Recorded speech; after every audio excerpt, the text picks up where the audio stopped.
Hello everyone, welcome back to my channel. आज की class में हम करने वाले हैं इंग्लिश ग्रामर का एक बहुत ही important topic, that is direct indirect speech. And आपको क्लास 10th बोर्ड एग्जाम में 12 मार्क्स की ग्रामर आनी है, जिसके अंदर से आपको 4 क्वेश्चन डायरेक्ट इनडायरेक्ट के इस टॉपिक से देखने को मिलेंगे ही मिलेंगे। So this topic is going to be really very interesting and I will explain it to you in a very simple way. तो आप पूरी वीडियो को देखिएगा and I am damn sure कि इसके बाद आपको डायरेक्ट इनडायरेक्ट में कोई डाउट नहीं रहेगा एंड आप बहुत इजीली इसके सभी क्वेश्चंस अटेम्प्ट कर लेंगे। तो चलिए विदाउट एनी डिले अपना जो नया टॉपिक है उसे स्टार्ट करते हैं। Direct indirect speech. So what basically is direct indirect speech? पहले तो इसका मतलब समझ लेते हैं। देखिए, स्पीच मतलब जैसे मैं अभी कुछ बोल रही हूँ, ठीक है, मेरे कुछ डायलॉग्स हैं, ठीक है, जो मैं बोल रही हूँ, तो ये स्पीच ही है। आप जो है अपनी डेली लाइफ में रोज कितने डायलॉग्स बोलते हैं ना, आपस में बातचीत करते हैं, तो कितनी सारी कन्वर्सेशन, चाहे आप अपनी मदर के साथ करें, फादर के साथ करें, तो जो भी आप डायलॉग्स बोलते हैं that is speech. Okay, so what makes it direct और इनडायरेक्ट? देखिए, डायरेक्ट स्पीच में जब आप स्पीकर के एक्चुअल वर्ड्स को बोलते हैं, ठीक है, विदाउट मेकिंग एनी चेंजेस, उसे हम बोलते हैं डायरेक्ट स्पीच। ठीक है, एंड जो एक्चुअल वर्ड होते हैं स्पीकर के, वो विद इन इन्वर्टेड कॉमास लिखे जाते हैं। जैसे यहाँ पर मैंने कुछ एग्जाम्पल्स लिखे हैं। सुरेश सेड, ठीक है, यहाँ पर सुरेश स्पीकर है, ठीक है, Suresh said I can solve this sum, ठीक है। तो अब मैंने सुरेश की बात को किसी थर्ड पर्सन को जाकर बताया, ठीक है, तो मैंने सेम इसी वे में बता दिया कि Suresh said I can solve this sum. Okay, so this becomes direct speech. Next, the teacher said I will not come tomorrow, ठीक है, टीचर के बीच में बात हो रही है। Let's suppose I am your teacher, मैं आपको बता रही हूँ सेकंड पर्सन, एंड आप फर्स्ट पर्सन और सेकंड पर्सन के बीच की बात को किसी थर्ड पर्सन को बता रहे हो, ठीक है, एंड आपने कोई चेंजेस नहीं करे, आपने बिल्कुल जिस तरीके से टीचर ने कहा आपने as it is third person को बोलकर बता दिया, so that is direct speech. ठीक है, the teacher said I will not come tomorrow, आपने इसी तरीके से बता दिया। Raman said I write a letter, ठीक है, आपने किसी और को ये बात बताई, Raman said I write a letter, ठीक है, एंड ये जो है ये स्पीकर के एक्चुअल वर्ड्स है, राइट, यही तो स्पीकर ने बोला है, इसका स्पीकर टीचर, इसका स्पीकर सुरेश, इसका स्पीकर रमन। ओके, तो एक्चुअल वर्ड्स जो होते हैं that are always written with in inverted commas लिखे जाते हैं, राइट। तो अब इसको इनडायरेक्ट में हम कैसे चेंज करेंगे? देखिए, इनडायरेक्ट में the way of reporting by molding actual words of a speaker, ठीक है, मैं इन्हीं में थोड़ा सा मोल्ड कर दूं, इसके अंदर चेंज ले आऊं। जैसे मैं कैसे चेंज लेकर आऊंगी? Suresh said I can solve this sum, Suresh ने कहा कि मैं ये सम सॉल्व कर सकता हूं। अब मैं ये बात किसी और को बता रही हूं, तो मैं किस तरीके से बोल सकती हूँ? Suresh said that he could solve that sum, ठीक है, कि वो उस सम को सॉल्व कर सकता था। ठीक है, तो देखिए किस तरीके से हो जाएगा, मैं यहां लिख देती हूँ सुरेश सेड। अब आप स्पीकर के एक्चुअल वर्ड तो नहीं बोल रहे हो, उसमें आप कुछ चेंज कर रहे हो, तो आपको यहाँ पर कॉमा और इन्वर्टेड कॉमास को रिप्लेस करना पड़ेगा दैट से। ओके, सुरेश सेड दैट, आई कौन है यहाँ पे? सुरेश है ना, तो ही आ जाएगा, ही, कैन का कुड हो गया, सॉल्व, दिस का दैट हो गया, सम। ओके, तो दिस बिकम्स इनडायरेक्ट स्पीच, क्योंकि मैंने एक्चुअल वर्ड्स में कुछ चेंज कर दिया।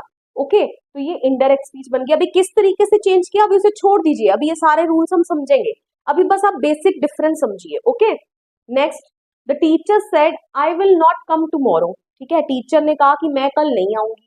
अब आप यही बात किसी और को बता रहे हो, तो आप इस तरीके से बोल सकते हो, टीचर ने कहा कि वह कल नहीं आएंगी। ओके, तो the teacher said that, not inverted commas, that she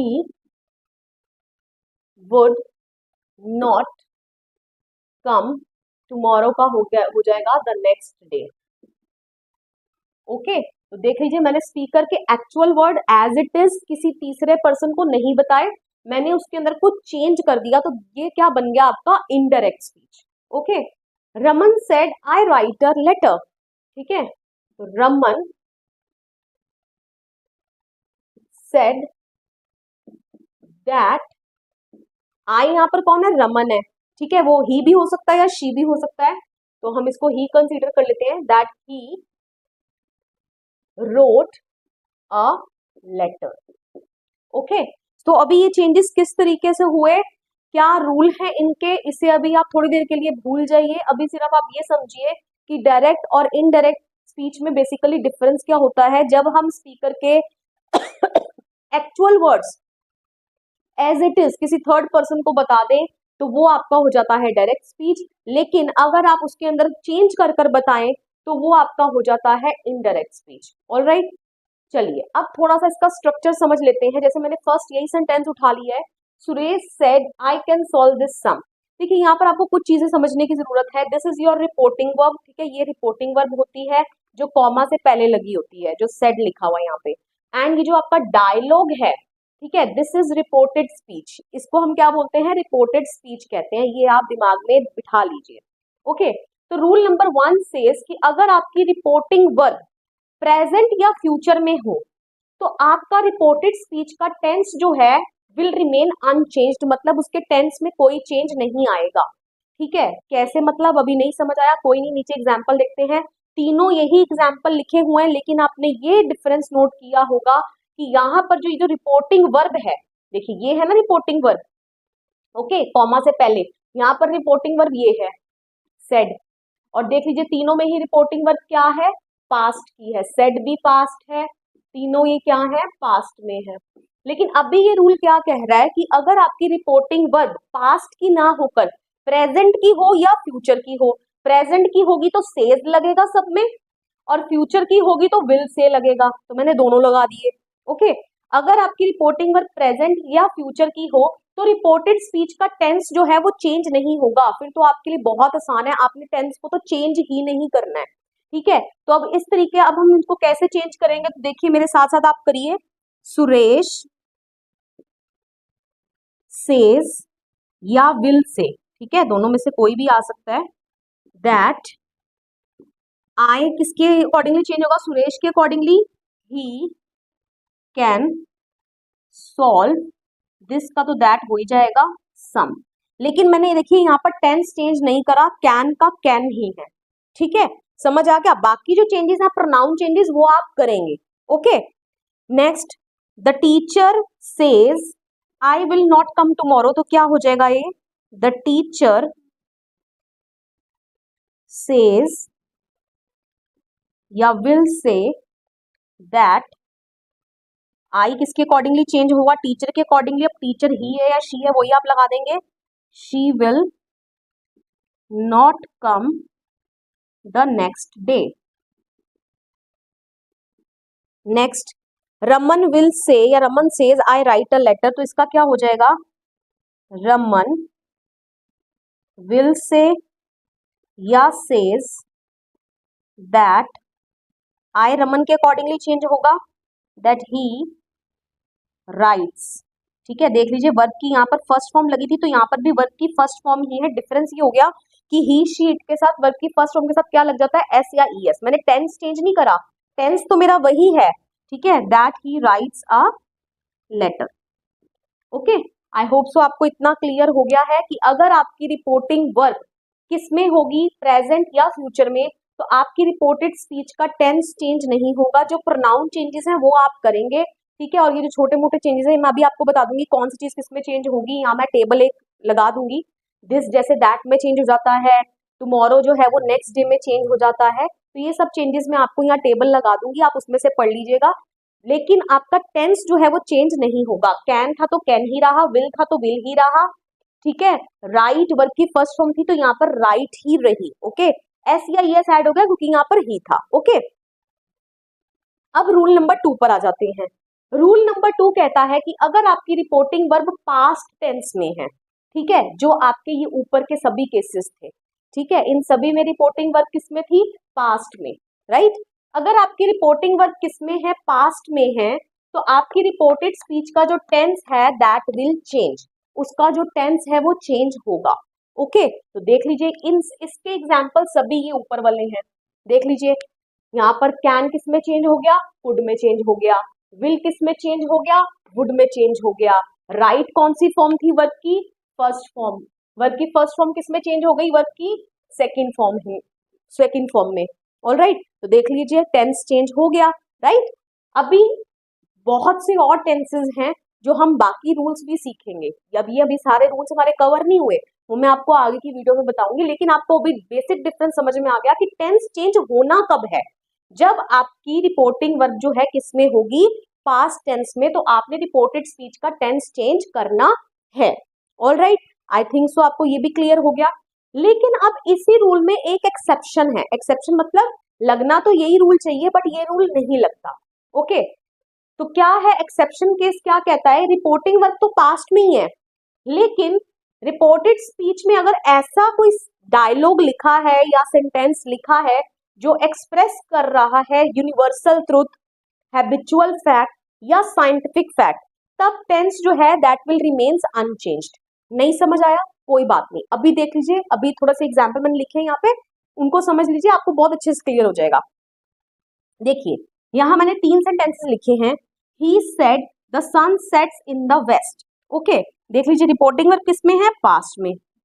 अभी मैंने आपको क्या रूल बताया कि अगर रिपोर्टिंग वर्ब पास्ट में होती है तो रिपोर्टेड स्पीच का टेंस चेंज होगा। ठीक है, तो इसके हिसाब से तो यहाँ सेट्स क्या है, वर्ब की फर्स्ट फॉर्म, इसका मतलब ये वर्ब की सेकंड फॉर्म में चेंज हो जानी चाहिए। लेकिन इस केस में ये चेंज नहीं होगी, बावजूद इसके कि रिपोर्टेड स्पीच जो है वो पास्ट में है। क्यों? क्योंकि जो रिपोर्टेड स्पीच है वो क्या है, एक क्या बता रही है, यूनिवर्सल ट्रुथ। ये क्या है, एक यूनिवर्सल ट्रुथ, सच्चाई है ना। ये सन हमेशा से ही सेट होता आ रहा है वेस्ट में, होता आ रहा था, होता आ रहा है और आगे भी होगा वेस्ट में ही सेट। उसकी पोजीशन को कोई चेंज नहीं कर सकता। This is universal truth. तो इसीलिए मैं इसका टेंस चेंज नहीं करूंगी। ओके, तो क्या हो जाएगा इसका example, he said, comma inverted comma को रिप्लेस करेंगे दैट से, he said that the sun sets in the west. Okay, जिसको नई रूल पता होगा वो वर्ब की फर्स्ट फॉर्म को वर्ब की सेकंड फॉर्म कर देगा और इसका टेंस चेंज कर देगा, जिसने सिर्फ यहीं तक वीडियो देखा है। ठीक है, लेकिन आगे आपको पूरा वीडियो को देखना जरूरी है। ओके, अब नेक्स्ट देख लेते हैं example. She said water boils at 100 degree Celsius. Okay, water जो है वो 100 डिग्री सेल्सियस पे बॉयल करता है, ये आपका साइंटिफिक फैक्ट है, राइट। साइंस में हमें ये चीज बताई जाती है, तो ये साइंटिफिक फैक्ट है।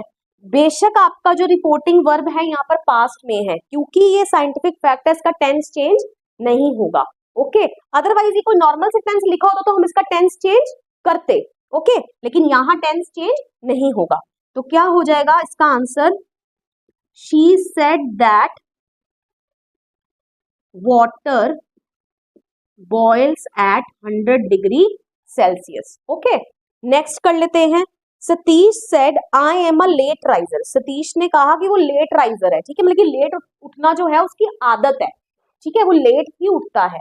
ओके, तो ये क्या हो गया, उसकी हैबिट हो गई, है ना। जब भी कोई हैबिट के बारे में अपनी बता रहा हो ना, क्योंकि हैबिट में भी आप टेंस चेंज नहीं करोगे, चाहे आपकी रिपोर्टिंग वर्ब किसमें है, पास्ट में है। रूल तो हमने करा है कि रिपोर्टिंग वर्ब अगर पास्ट में होगी तो आगे का टेंस चेंज होगा, लेकिन ये हैबिचुअल फैक्ट है तो इसमें भी आपने टेंस चेंज नहीं करना। तो इसका क्या आंसर हो जाएगा, Satish said that he is a late riser. Okay, अब कई बच्चे बोलेंगे मैम आपने टेंस चेंज कर तो दिया। देखिए मैंने टेंस चेंज नहीं करा, यहाँ पर आए जो है सतीश के अकॉर्डिंगली चेंज होगा। ठीक है, सतीश जो है वो ही है। ठीक है, तो ही आ गया। आए के साथ तो मैं एम लगाती हूँ प्रेजेंट में, लेकिन ही के साथ एम थोड़ा लगा सकती हूँ, ही के साथ क्या लगाऊंगी, इज लगाऊंगी। इसलिए मैंने टेंस चेंज नहीं करा, वो भी प्रेजेंट में है, ये भी प्रेजेंट में है। मैं प्रेजेंट को पास्ट में नहीं ले रही, प्रेजेंट जो है वो प्रेजेंट में ही है, तो ये टेंस चेंज नहीं हुआ। ओके, आई होप सो आपको जो आज मैंने करवाया डायरेक्ट इनडायरेक्ट का बेसिक वो आपको बिल्कुल क्लियर हो गया है। दोबारा से एक बार फटाफट से रिकॉल करवा देती हूँ। डायरेक्ट में जब आप स्पीकर के actual words as it is किसी थर्ड पर्सन को बता दे, उसे हम डायरेक्ट स्पीच बोलते हैं। और जो स्पीकर के एक्चुअल वर्ड्स होते हैं वो विद इन इन्वर्टेड कॉमास लिखे जाते हैं। वेयर एज जब आप स्पीकर के एक्चुअल वर्ड ना बताकर उसके अंदर थोड़ा सा मॉडिफिकेशन कर दे तो उसे हम क्या बोलते हैं, इनडायरेक्ट स्पीच। ओके, एंड इसमें आपको कॉमा इन्वर्टेड कॉमा को हटाना होगा, दैट लगाना होगा, थोड़े से प्रोनाउन के चेंजेस करने होंगे और टेंस चेंज करना होगा। ओके, और जरूरी नहीं है कि आपको ऑलवेज ही टेंस चेंज करना है। टेंस चेंज करना है या नहीं चेंज करना है वो डिपेंड करता है आपकी रिपोर्टिंग वर्ब पे। ओके, अगर आपकी रिपोर्टिंग वर्ब प्रेजेंट या फ्यूचर में है मतलब कि यहाँ सेज लिखा हो या विल से लिखा हो तो आपका रिपोर्टेड स्पीच का टेंस कभी चेंज नहीं होगा। ओके, तो ये सभी एग्जाम्पल्स थे, मैंने आपको करवा दिए थे। नेक्स्ट रूल कहता है कि अगर आपकी रिपोर्टिंग वर्ब जो है वो पास्ट में है, जैसे कि यहाँ इन सभी केसेस में थी, तब आपका रिपोर्टेड स्पीच का जो टेंस है वो चेंज होता है। ओके, ये कैसे चेंज होता है, कौन सी चीज किसमें चेंज होगी, ये मैं आपको आगे की क्लास में कवर कराऊंगी। फिलहाल के लिए आप ये एग्जाम्पल्स को रेफर कर लीजिए। ओके, अब हम एक करेंगे एक्सेप्शन रूल, जिसमें हमारी रिपोर्टिंग वर्ब तो पास्ट में ही है, लेकिन रिपोर्टेड स्पीच का टेंस जो है वो चेंज नहीं होगा।